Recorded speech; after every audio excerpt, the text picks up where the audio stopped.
And now, the East Westchester Corporation, maker of fashionable plastic fruits and vegetables for all of your home decorating needs, brings you the continuing saga of a poor body repair shop heiress on an endless search for love and togetherness on The Gathering Dusk.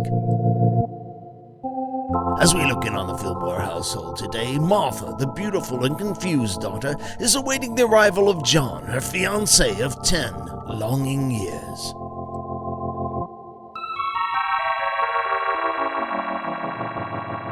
Oh, John, my darling, how wonderful it is to see you.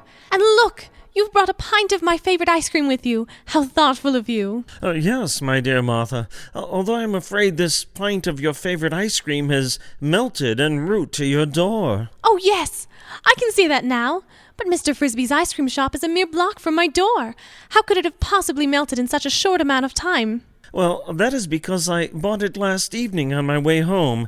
I was hesitant to wait until this morning to buy it for fear that I would forget. Why, how charmingly foolish of you, my loving John. Well, let's set the ice cream in the freezer until it hardens again. I've something quite delightful I want to tell you. Oh, what is that, my dear? I had the most incredible and amusing dream last night. You had just purchased a laser transporter machine. You were attempting to convert both you and I into energy patterns and transport us from my front room to the Neptunian Theater of 1,000 Stars to attend that evening's performance of Fiddler on the Hood of a UFO. Well, that is rather incredible. But that's not the most amusing part. You see, through some mishap on your part, you inadvertently mingled your energy pattern with that of my pet cat Buttons. Oh, I did? Oh, yes. And the result was that Buttons had your body, and you had hers. It was quite a funny predicament. So what happened, my love? Well, you immediately attempted to reverse your clumsy mistake, but with paws instead of hands, you found the task rather difficult. Yes, my darling, I would imagine I would. It took you several months to discover what had happened.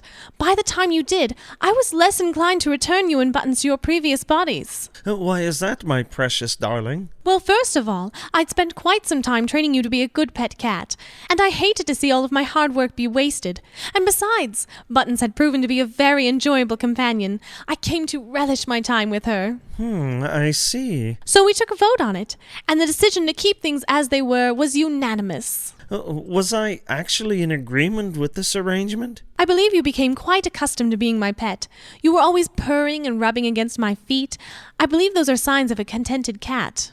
Yes, I suppose those are. And besides, it was my dream, dear John. And typically, in my dreams, you are quite compliant with whatever I desire. Well, that seems to be true while you're awake as well. Yes. And that is one of the things that has made our relationship so successful, my precious John. Knowing what a high price you put on making me happy, and how you desire so to please me is one of the things I love most about you. Oh, why, thank you for having such a high opinion of me, my darling Martha. Of course. If by high opinion you mean low expectations. Well, I have always enjoyed science fiction television shows and movies that utilize transporter machines. I would like one day to purchase such a device. Oh, yes. Do, John. That way you can mingle your energy pattern with that of my cat Buttons.